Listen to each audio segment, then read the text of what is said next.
À medida que se aproxima o dia 2 de outubro, data do primeiro turno das eleições, temas e assuntos ganham destaques nas redes sociais. Para falar sobre os assuntos mais comentados e que geram engajamento nas redes sociais sobre as eleições presidenciais, nós conversamos agora com Pedro Barciela, que é analista de redes sociais. Olá, Pedro Barciela, seja bem-vindo, tudo bem? Prazer em falar contigo. Olá pessoal, o prazer é todo meu, sempre muito bom poder compartilhar um pouco de informação, conhecimento, ouvir, aprender um pouco mais também, fico aí à disposição. Maravilha. Pedro, vamos falar dos assuntos que estão gerando engajamento aí nas redes sociais, ao passo que se aproxima aí a eleição. Não tem como diferenciar, porque muita gente se fala, a eleição está aí na boca de todo mundo, na mídia o tempo todo. Temas relacionados às eleições presidenciais é o que vem gerando mais engajamento, mais discussão nas redes sociais, é isso mesmo? Olha, vai depender muito da plataforma, vai depender muito do dia, né, do que tem em pauta ali, mas de fato a gente tem uma crescente nos últimos meses, né, desse interesse pelas eleições. A gente compara isso ou correlaciona até mesmo com pesquisas eleitorais e a gente vê que o interesse nas eleições nesse ano está muito acima e num período muito anterior ao que normalmente era o padrão, né, do interesse das pessoas, aquele foco ali na reta final. A gente vê que essa preocupação, esse interesse pelas eleições, ele vem já de um período muito grande. Isso é resultado de um cenário onde crises foram se sobrepondo, né? Então, a gente tem a pandemia com uma atuação pífia do governo federal, a gente tem depois a CPI da pandemia, então a gente vem numa série de eventos que foram quase se sobrepondo e que culminam aqui no ano de 2022 com maior interesse, de fato, no cenário eleitoral. E a gente vai ver isso de certa forma, adentrar outros campos, né? Pode ser até contaminar alguns outros debates, como é de fato, por exemplo, com o BBB, a gente viu lá no começo uma correlação muito grande. A gente vê com festivais, o Lollapalooza, a gente teve picos de menções com o Fora Bolsonaro, as manifestações de públicos e artistas. Com o Rock in Rio, a gente viu a mesma coisa com o que ficou chamado ali, constatado da audiência chamando Anitta, né, que era uma alusão às críticas ao presidente Bolsonaro. Então a gente vê uma correlação aonde o tema política ele passa a adentrar outros debates também. Isso é bem interessante, acaba muitas vezes expandindo o alcance desse debate sobre as eleições, sim. E dentre esses temas políticos e eleições, queria te perguntar, Pedro, sobre o caso dos 51 imóveis comprados com dinheiro vivo. Parece que esse termo, né, cumprido desse jeito, foi um dos termos mais procurados nos últimos tempos, né? Ele figurou ali entre o topo de assuntos do Twitter por um bom tempo, né? Sim, sim. E o que eu acho mais interessante, que eu interpreto como mais interessante em episódios como esse, é o quão eles perduram, né? Muito mais do que eles atingirem um pico. Aqui a gente tem um certo conflito de visões de mundo, né? A gente tem ali na década de 80 e 90, sem ainda um peso tão grande da internet, a gente tinha muitas vezes no período eleitoral aquela ideia de que uma catarse definiria a eleição. Então, um evento único poderia mudar completamente o rumo da eleição, uma denúncia, um episódio, um escândalo. Com o advento das redes sociais e com o modelo de campanha que tem o seu auge lá em 2018, e o bolsonarismo utiliza-se muito bem disso, a gente tem a noção de que um flow, né, uma campanha constante, com denúncias constantes, domina o cenário. E essa denúncia dos imóveis comprados com dinheiro vivo entram nisso, muito mais do que um pico em algum dia específico, a gente vê uma constância aonde vai se enraizando a dúvida, o questionamento e as críticas ao governo Bolsonaro e à família Bolsonaro, justamente por essa compra, porque dentre muitas denúncias que nós tivemos, e a imprensa deu atenção, com rachadinha, peculato, enfim, muitos termos que, vamos ser sinceros, em algum momento eles fugiam um pouco à compreensão das pessoas, né? E quando a gente faz uma correlação entre petrolão, mensalão e outros termos adotados por grande parte da imprensa e compara com rachadinha, ou ão com inha, isso acaba passando uma imagem que acaba no dia a dia das pessoas causando alguma comparação ali que diminui o peso do que isso teve. E quando a gente compara agora com o escândalo da compra de imóveis com dinheiro vivo, é algo que é fácil assimilação, por mais que a pessoa não tenha uma profunda noção do que está acontecendo. Então, ninguém conhece uma pessoa que comprou uma casa em dinheiro vivo, né? Quanto mais dezenas de imóveis. Então, são informações que para o desespero, acredito eu, de uma campanha como a campanha de Bolsonaro, são informações que elas vão... É aquela semente que é plantada na cabeça do eleitor, sabe? Muito mais do que um pico de menções ou um escândalo, a pessoa olha aquilo e fala, caramba, olha o que ele fez. Então, esse tipo de construção nas redes, eu acho que elas têm um efeito muito, muito potente por elas perdurarem muito mais do que gerarem um pico, né? E isso vem acontecendo, de fato, com esse caso das casas compradas, dos imóveis comprados com dinheiro vivo. Pedro, você trouxe esse assunto depois do questionamento da Ana, do tema dos imóveis comprados com dinheiro vivo, mas eu queria te perguntar, para além disso, né, como que, para os analistas de redes sociais, consegue identificar, por exemplo, se a interação, se o engajamento é real ou é feito proporcional a, digamos, robôs, por exemplo, para elevar o nível de engajamento de certos assuntos, por exemplo, religião, por exemplo, emprego, saúde. Como é que vocês avaliam essa questão, Pedro, de engajamento, se é real ou se é robô? Perfeito, perfeita pergunta. Essa pergunta é muito interessante porque a gente precisa muitas vezes voltar algumas casas para tentar interpretar, né? Eu parto de uma análise que vai pelo perspectivismo das redes, né? No que consiste? Consiste no fato de você só existe nas redes sociais se alguém está te vendo, se alguém está interpretando, se alguém está interagindo com você. Eu sempre brinco que se eu tiver 15 mil robôs lá no interior do Piauí falando sobre os benefícios da macaxeira, dificilmente, por mais que eu tenha um volume enorme de robôs, isso vai ser uma pauta que vai ser debatida pelos usuários ou que vai pautar o debate. Então, muito mais do que entender se quem fala é robô ou não, as nossas análises partem do pressuposto de que a gente precisa entender se os usuários reais estão de fato reverberando aquilo, né? E o problema do bolsonarismo hoje é que ele não consegue fazer a sua mensagem extrapolar para além do próprio bolsonarismo. Então, por mais que ele queira falar sobre Auxílio Brasil, sobre auxílio emergencial, ele tem uma enorme dificuldade que é o bolsonarismo hoje ele não fala para além do próprio bolsonarismo.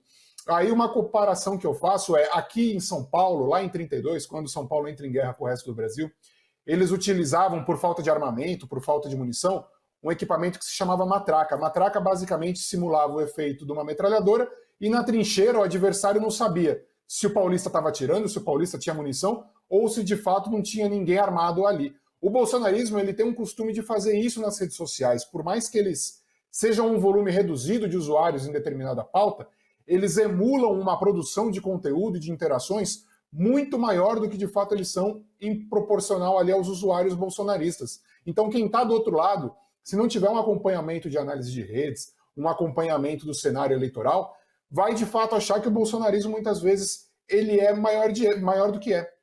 Mas quando a gente faz essa análise, pensando aqui na análise de redes, comparando com uma série histórica, a gente vê que o bolsonarismo, ao longo do último ano e meio, ele tem uma dificuldade enorme, seja de pautar o debate, seja de propor e dialogar para além do próprio bolsonarismo. Então, essa questão do se são robôs, se são perfis com comportamento automatizado ou não, acaba ficando de fato num segundo plano, porque nós temos outras maneiras de interpretar e quantificar e até mesmo qualificar essa informação, como ela está circulando e para quem, principalmente, ela está circulando, né? Pedro, queria te perguntar agora sobre a relação entre as mídias na rede. Por exemplo, os debates televisionados em canais abertos, que aconteceu já na Band, agora recentemente do Estado de São Paulo na Cultura também, e que vai se prosseguir, né? Tem um debate marcado para a Rede Globo, que tem uma grande audiência. Queria te perguntar se ainda essa TV aberta tem reflexo nas redes, como isso reflete? Você mesmo desenvolve uma nuvem, né, de assuntos sobre o que pegou, o que não pegou nesse processo. Queria que você comentasse sobre isso. Perfeito. Bom, tem alguns episódios que é interessante a gente ponderar o tamanho, né, dessas mídias. Quando a gente fala de Globo, é de fato, a gente analisa o Jornal Nacional, por exemplo, né, a entrevista dos candidatos. Por si só, essa participação no horário nobre na Globo, ela já permitia ali que os temas extrapolassem para além da polarização, muitas vezes, né? Então, a Globo em si, com o horário nobre, ela tem um alcance que talvez nem mesmo o debate vá ter em comparação com o Jornal Nacional. Então, o ponto da virada é exatamente esse, esses debates, como eles reverberam para depois do próprio evento, né? Então a gente teve, por exemplo, lá no debate da Band com os presidenciáveis, é interessante a gente observar que o desempenho de Jair Bolsonaro naquele debate, até aquele ataque machista dele contra a jornalista Vera Magalhães, não era um desempenho ruim. Então a gente podia muito bem imaginar ali um cenário onde, passado o debate, o bolsonarismo conseguiria trabalhar com cortes, vídeos, imagens que exaltassem a participação de Jair Bolsonaro no debate. Porém, o Jair Bolsonaro tem um problema que é Jair Bolsonaro, e ele fez questão de minar todo e qualquer esforço que a campanha fizesse para promover ele. Isso vai acontecer depois, curiosamente também, com o 7 de setembro. O 7 de setembro foi uma ação bolsonarista ali pensada também, a gente não tem como deixar esse cálculo de lado, no impacto que aquilo teria na imprensa, a cobertura que a imprensa faria sobre o 7 de setembro, a atenção que seria dedicada por jornais, jornalistas, pela imprensa ao 7 de setembro.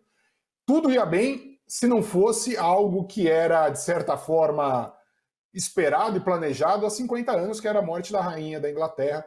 Desviou completamente o foco do debate nas redes sociais e, de certa forma, interrompe justamente esse efeito maré que acontece pós-eventos grandes, seja na imprensa, seja no dia a dia. Então, o bolsonarismo ele não conseguiu explorar aquilo lá. Quando a gente fala do debate da cultura com os governadores, candidatos a governador aqui em São Paulo, a gente também vê isso muito bem.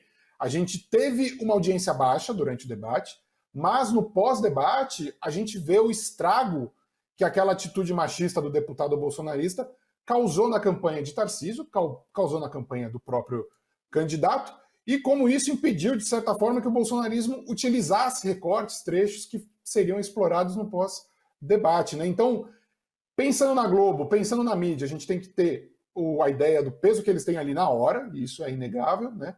Mas também tem esse pós, e esse pós talvez seja onde o bolsonarismo vem encontrando mais dificuldade por causa do próprio bolsonarismo que tropeça no próprio pé ali no pós-eventos como esse, né? Pedro, você tocou nesse assunto dos debates, o que são recortados e depois repercutidos nas redes sociais. E aí, esse exemplo que você trouxe, tanto da Bandeirante, do ataque machista do atual presidente, a jornalista e também a Vera Magalhães. E no debate dos pretendentes ao cargo de governador do estado aqui em São Paulo, isso é que ficou mais evidente o pós-debate, porque no pós-debate ninguém falou sobre educação, mobilidade urbana, transporte, emprego, saúde, educação. Esses temas que são tão importantes ficaram de lado, mas o foco nas redes foi exatamente isso, essa questão do Douglas Garcia, em referente, mais um ataque à Vera Magalhães. Como é que a gente mede isso, entendeu? Deixar um assunto que para o eleitorado seria tão mais importante, que propostas esses candidatos oferecem, né? O que pretendem fazer em temas importantes para o Estado, e do nada o que ganha destaque esses ataques machistas do deputado a jornalista. Tem como mensurar isso? Tem sim. São temas que naturalmente e felizmente, eles acabam ganhando um peso que é de fato necessário, né? Porque não são eventos isolados se a gente parar para analisar essa série histórica, né? A ação machista do Bolsonaro contra a jornalista Vera Magalhães, a ação machista do deputado contra a mesma jornalista, elas entram numa série histórica que é uma marca do bolsonarismo, né? Não tem como a gente fugir disso, justamente por isso o debate se pauta por isso. Se a gente pegar, nessa semana, a gente teve as agressões que foram relatadas pelo candidato Ciro Gomes lá no Rio Grande do Sul, a gente teve o candidato a deputado Guilherme Boulos relatando que foi ameaçado por arma de fogo, a gente teve o episódio envolvendo a dona Ilza aqui no interior de São Paulo, que foi atacada por um bolsonarista. Então, enfim, o outro petista que foi morto com golpes de faca no interior do Brasil. São vários episódios, né, que compõem o bolsonarismo. Então, é interessante a gente observar que, de fato, esses temas são muito mais importantes para o Brasil como um país, como ideia de nação, economia, saúde, emprego, educação. Mas o que nós temos hoje, o que está dado, é a violência, né? É um lado que se propõe desde 2018 a aniquilar o outro lado que ele entende como inimigo e não como adversário político. Então, nós temos, de fato, esses outros temas que são muito importantes para a sociedade, mas eu entendo que parte da imprensa, de fato, nesses últimos 8 meses, entendeu que a polarização ela não se dá entre o PT e o bolsonarismo, né? E sim a um lado tentando aniquilar o outro lado. E o outro lado não é o PT. O outro lado é a imprensa, é quem pensa diferente, é quem expõe ideias. Isso acaba se sobrepondo porque o outro lado disso é a barbárie, né? Então se sobrepõe de fato, não tem como negar.